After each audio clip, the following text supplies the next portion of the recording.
আহলুল ইলম, কত ইলম যে আব্দুল মালিক সাহেবকে আল্লাহ তাআলা দান করছে। আমাদের মুরব্বীরা বলে আর কি, বলে যে আব্দুল মালিকের মাথার চুল থেকে পা পর্যন্ত পুরাটা ইলম ছাড়া আর কিছু নাই। এটা আল্লাহর দান, আল্লাহ যাকে দিবে সে অর্জন করতে পারে। আপনাদের এই এরিয়ার একটা ছেলে হিফজ সম্পন্ন করেছে 49 দিনে, এরকম একটা খবর আমরা পাইছি। নোয়াখালী এই এলাকার একটা ছেলে মাত্র 49 দিনে হিফজুল কোরআন সম্পন্ন করেছে।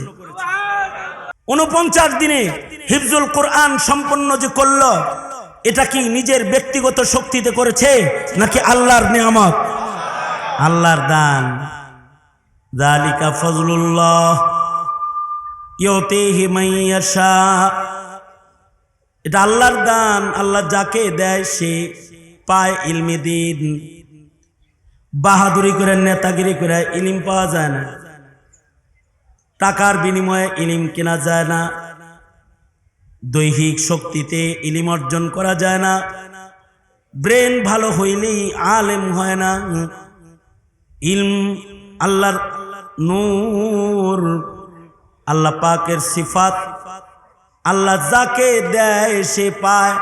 এ কারণে আল্লাহ তার বন্ধুকে বলে অকুর রব্বি জিদনি ইলমা, ও বন্ধু আপনিও যদি ইলিম আমার কাছে চান তাহলে আমি ইলিম বাড়াবো। আপনি বলুন, হে আমার রব, হে আমার প্রতিপালক, আপনি আমার ইলিমকে বৃদ্ধি করে দেন, কারণ এটা আল্লাহর দান। আমি এক জায়গায় পাগড়ি দিতে গেছি, তো ছোট একটা বাচ্চা ও পাগড়ি নিতে আইছে, তখন ওর নাকের পানি পড়তেছে, নাকের পানি খালি টানাটানি করতেছে। তা আমার কাছে আসলে আমি ওকে বললাম, হ্যাঁ আমি এই কথা বলতে পারি। ও এমনি করে একটা টান মারছে, এইভাবে টান মারা এইগুলোও মাখাইছে, এগুলোও মাখাইছে, সব মাখাইছে।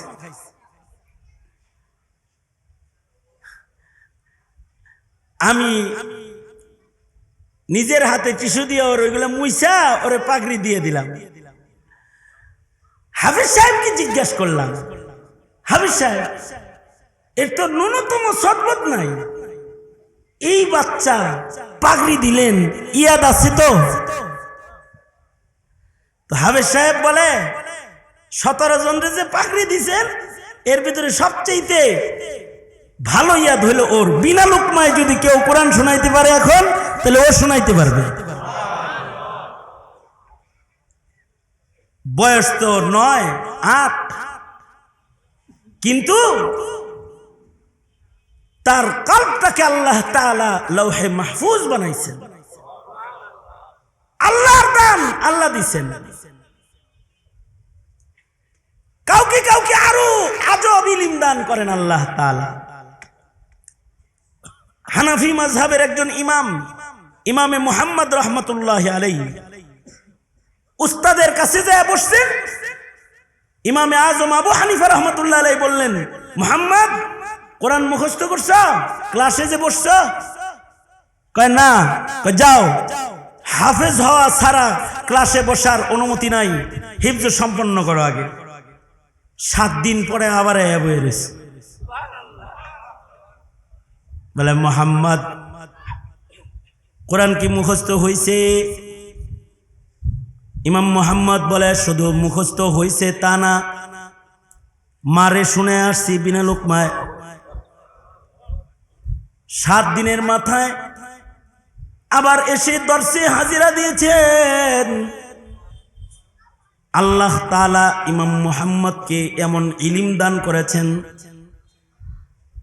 যে ওনার সিয়ারে সগীর, সিয়ারে কবির, ওনার লিখিত কিতাব পড়ার পরে উম্মতের আলেমরা বলেছে, আল্লাহ তাআলা কোরআনের পরে যদি কোনো কিতাব জমিনে নাজিল করতেন তাহলে ইমাম মুহাম্মদের ফাসাহাত বালাগাত সজ্জিত ভাষায় নাজিল করতেন। এই যে এত ইলম, এই ইলমের কারণে সম্মানটা কি? ইমাম মুহাম্মদের ইন্তেকালের পরে এক বুজুর্গ স্বপ্নে দেখতেছেন ইমাম মুহাম্মদ জান্নাতে ঘুরতেছেন। জিজ্ঞাসা করলেন, আল্লাহ তাআলা আপনার সাথে কি মুআমালা করছে? ইমাম মুহাম্মদ বললেন, আলহামদুলিল্লাহ, আমার সাথে আল্লাহর মুআমালা অনেক সুন্দর। কি কারণে এত সুন্দর মুআমালা আপনার সাথে হলো? ইমাম মুহাম্মদ বলেন যে আল্লাহ আমাকে বলছে, কষ্ট করে ইলম শিখছিলা তো, ইলমের কারণে মাফ করে দিলাম। তুমি যে ইলম শিখেছো এ কারণে তোমাকে ক্ষমা করে দিলাম। মুসনাদে আহমদের রিওয়ায়াত, কোন আলেম, হাফেজ আলেম বা আমল যদি মইরা যায়, আর আলেমকে যখন কবরে নামানো হয়, তো আল্লাহ তাআলা কবরের মাটিকে নির্দেশ করতে থাকেন, সাবধান, তোর পেটে কিন্তু আমার মুনতাখাব নির্বাচিত মানুষ আসছে, যার সিনার ভেতরে আমি ইলম সংরক্ষণ করেছি। এর মাটি তার লাশ কিন্তু খাইস না, আমার বান্দার দেহ খাইস না। আল্লাহ পাকের কাছে আলেম বা আমলের এত দাম, মাটিকেও তার সাথে সুন্দর আচরণ করার জন্য আল্লাহ তাআলা নির্দেশ দেয়, ইন্নাল্লাহা ইয়াবআসুন নাসা ইয়াওমাল কিয়ামা সুম্মা ইউমাইয়িজুল উলামা ফায়াকুলু ইয়া মা'শারাল উলামা ইন্নী লাম আযা ইলমি ফীকুম লিউআযযিবাকুম ইযহাবু ক্বাদ গাফারতু লাকুম। ময়দানে মাহশারেও আল্লাহ তাআলা আলেমদেরকে সাধারণ পাবলিকের সাথে রাখবে না, আল্লাহ তাআলা আলেমদেরকে আলাদা করে দাঁড় করায় বলবে, এহে আলেমরা, তোমাদের সিনাকে ইলমের জন্য আমি নির্বাচন করেছিলাম, যাও, তোমাদেরকে ইলম দান করেছিলাম, এ কারণে আজকে তোমাদেরকে মাফ করে দিলাম, বিনা হিসাব তোমরা জান্নাতে চলে যাও। ইযহাবু ক্বাদ গাফারতু লাকুম।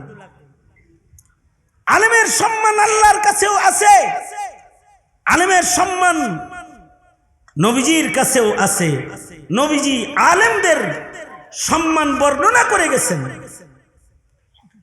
এ কারণে সাহাবায়ে কেরাম ইলমের সম্মান করতেন। সাহাবায়ে কেরামের ভেতরে যে বড় আলেম, তাকে সবাই সম্মান করতেন। কেন? তার কাছে ইলম আছে।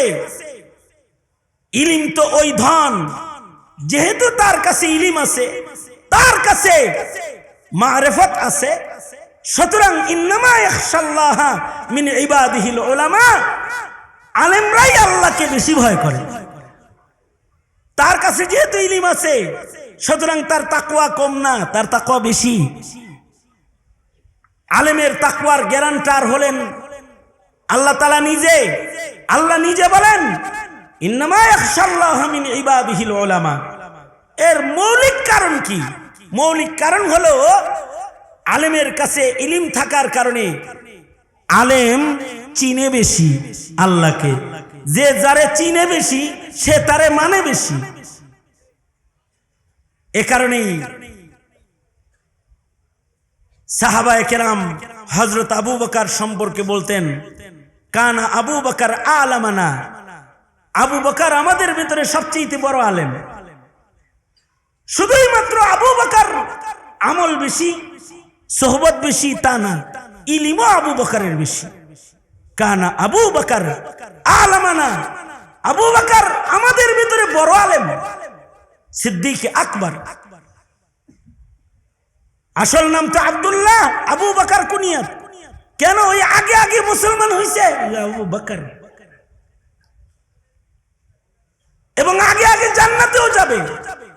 ইলমও বেশি, সবার আগে জান্নাতে যাবে। আবু বকরের তাকওয়াও বেশি। আবু বকরের ইলম বেশি, অথচ আবু বকর থেকে অধিক হাদিস রেওয়ায়াত না। রেওয়ায়াতে হাদিসে আবু হুরায়রা, ইবনে ওমর, ইবনে আব্বাস ওনারা আগানো, কিন্তু হাদিসের রেওয়ায়াত কম, কিন্তু ইলম আসলে বেশি আবু বকরের।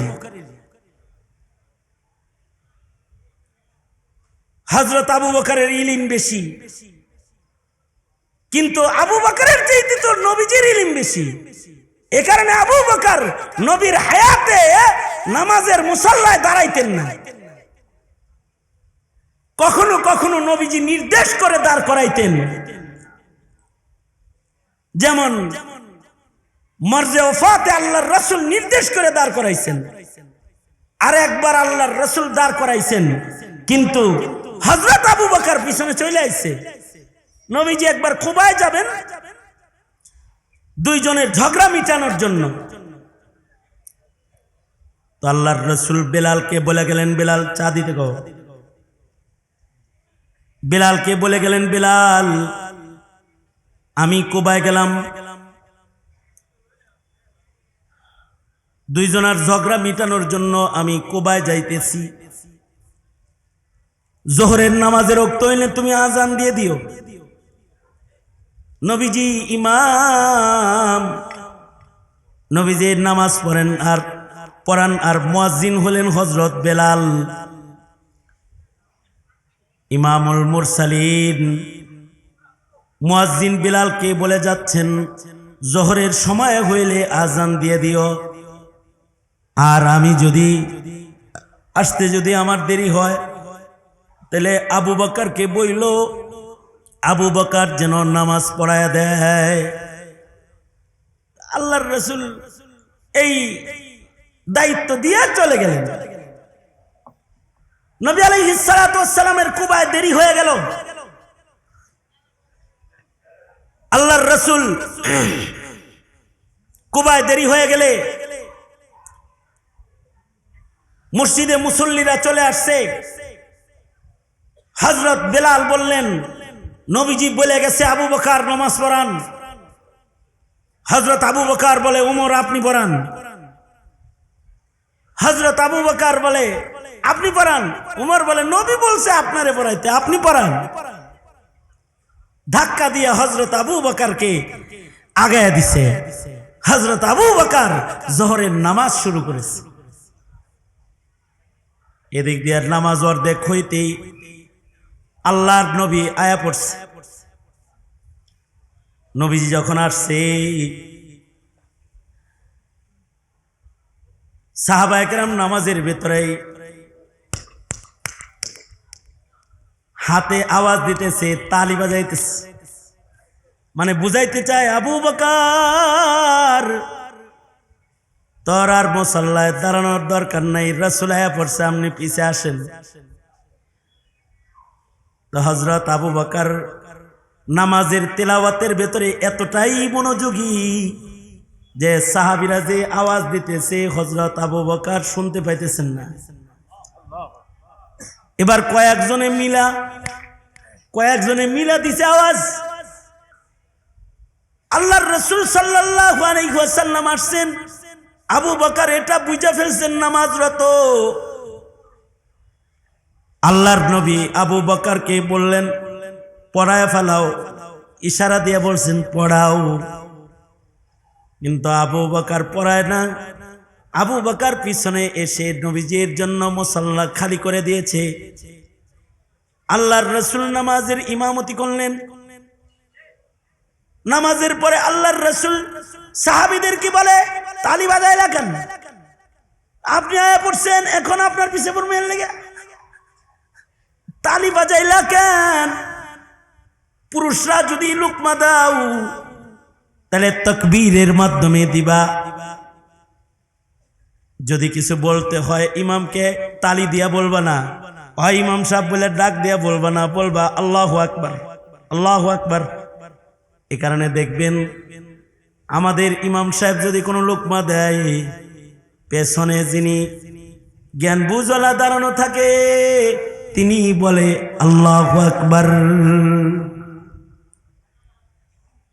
মহিলারা তাদের আওয়াজও যেহেতু পর্দা, আগের যুগে মাহরাম সহ মহিলারাও মসজিদে এক সময় আসতো, যার মাহরাম সহ আসার ইজাজত ছিল সে আসতো। তো নবীজি ওই সময়ে বললেন যে নারীরা যদি লুকমা দেয় তাহলে নারীদের গলার আওয়াজও যেহেতু পর্দা, নারীরা আওয়াজ করবে, কিন্তু পুরুষরা আল্লাহু আকবার বলবা।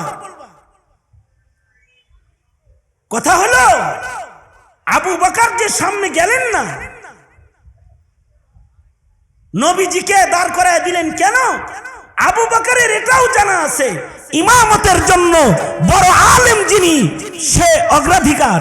তাই বড় আলেম মুহাম্মদুর রাসূলুল্লাহ সাল্লাল্লাহু আলাইহি ওয়াসাল্লাম, যাকে উতিতু ইলমাল আউয়ালিন আল আখিরিনের নিসবত দান করা হয়েছে, তিনি পিছনে থাকবে, আবু বকর সামনে থাকলে নামাজই হইব না। তো হযরত আবু বকর নিজে পিছনে চলে আসছেন, আল্লাহর রাসূলকে সামনে বাড়ায়া দিচ্ছেন। এ কারণে আল্লাহর রাসূল বলছেন, এই আমার পিছনে বুজমানরা দাঁড়ায়ও, মাসলা জানো মাসাইল জানো তারা দাঁড়ায়ও, অর্থাৎ ইমামের পিছনে যে সে দাঁড়াইবা না। হযরত আবু বকরকে আল্লাহর রাসূল বললেন, আপনি বললাম পড়াইলেন না কেন? হযরত আবু বকর বলে, ডরে। আপনার সামনে আপনার উপরে কোরআন নাজিল হয়, আপনারই পিছে রাইখা কোরআন পড়া যায়? এ কারণে দেখবেন বড় আলেম আয়া বললে ছোট আলেমের কথা বন্ধ হয়ে যায়। শেখুল হাদিস আল্লামা আজিজুল হকের সামনে তার ছাত্ররা কথা বলতে পারে নাই, আবার তার ছাত্রদের সামনে তার ছাত্ররা কথা বলতে ভয় পায়, তাদের কথা বন্ধ হয়ে যায়, কারণ বড় আলেমের ইলমের একটা প্রভাব আছে। এটাও নবীর ওয়ারাসাত। আল্লাহর রাসূল সাল্লাল্লাহু আলাইহি ওয়াসাল্লাম বলেন, আমাকে রব দান করা হয়েছে। নবীজির ইলমের নবুয়তের রব ছিল মাসিরাতা শাহর, এক মাসের ঘোড়াদৌড়ের রাস্তা, মাসিরাতা শাহর। এক মাস ডানে বামে ঘোড়া দৌড়ায় গেলে যে পর্যন্ত যাওয়া যাবে ওই পর্যন্ত নবীজির প্রভাব পড়ে থাকতো। প্রত্যেকটা বড় আলেমের প্রভাব আছে। এই কারণে শাইখুল ইসলাম আহমদ শফির আলাদা প্রভাব ছিল, জুনায়েদ বাবুনগরীর আলাদা প্রভাব ছিল, পীর সাহেব উজানির আলাদা প্রভাব ছিল, আল্লামা আজিজুল হক রহমতুল্লাহি আলাইহির প্রভাব একরকম ছিল, মুফতি আমিনীর প্রভাব একরকম ছিল, জুনায়েদ বাবুনগরী রহমতুল্লাহি আলাইহির প্রভাব একরকম ছিল। উনাদের যার যার মাকাম যেমন, তাদের প্রভাব জমিনে তাদের ইলমের কারণে তেমন ছিল। হ্যাঁ, এখনো আমাদের আলেম সমাজের কিছু আলেমের প্রভাব আছে, যে প্রভাব দিল্লি পর্যন্ত চলে যায়। দিল্লি থেকেও বলা হয় এগুলো আটকায় রাখো। সেই নির্দেশেই হাসিনা ফ্যাসিবাদ সরকার এদেশের হাজার হাজার আলেমকে জেলখানায় বন্দী করে রেখেছিল, আটকায় রেখেছিল। আলেমদের প্রভাব, কারণ এদের ইলমের, এদের হক হক্কানিয়তের, এদের ইমানের প্রভাবে দুশ্মনরা দমে যায়। সুতরাং একদল আলেম চলে যাবে, আর এক দল থাকবে, সেই দল এক সময় চলে যাবে, আর এক দল রাখতে হবে, রাখবেন আল্লাহ তাআলা। কিন্তু এই ইলমের সাথে যারা তাআবুনকারী হয়ে, মহব্বতকারী হয়ে জড়ায় থাকবে, তাদেরকেও আল্লাহ তাআলা মর্যাদা দান করবে। যারা ইলম শিখবে তাদেরও আল্লাহ তাআলা মর্যাদার মাকাম দান করবে। যারা ইলম শিখাবে তাদেরকেও আল্লাহ তাআলা মূল্যায়ন করবেন। এ কারণেই যাদের নসলে ইলম জিন্দা হবে তাদেরও মূল্যায়ন করবেন। হাফেজের মা বাবাকে নূরের তাজ পরানো হবে, কারণ কি ইলমের সম্মানে মা বাবার সম্মান বেড়ে যাবে।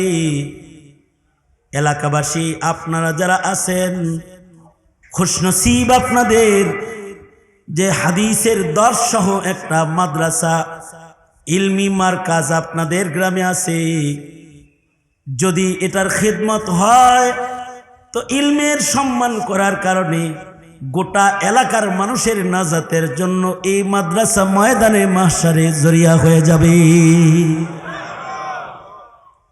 কারণ আলেম আর জাহেল দুইটা এক হতে পারে না।